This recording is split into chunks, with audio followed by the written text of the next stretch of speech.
Abdullah mall में popcorn stall का आगाज कर दिया गया। पॉपकॉर्न स्टॉल पर मुख्तलिफ अक़साम की पॉपकॉर्न दस्तयाब हैं। शहरियों ने पॉपकॉर्न स्टॉल के अंदाज और जायके की तारीफ की और पॉपकॉर्न को एंजॉय किया। हमने यहाँ अब्दुल्ला में पॉपकॉर्न का स्टॉल लगाया है और 100 रुपये का बॉक्स है और बलून भी लगाए हैं और काफ़ी कुछ दिन हो गए हमें यहाँ पे खोलते हुए।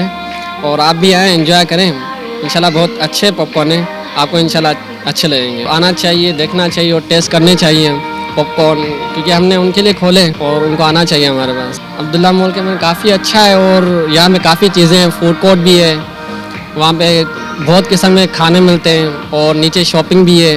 इसी तरह सामने चेयर्स भी है, शॉपिंग कर ले बंदा और काफ़ी चीज़ें हैं यहाँ पर।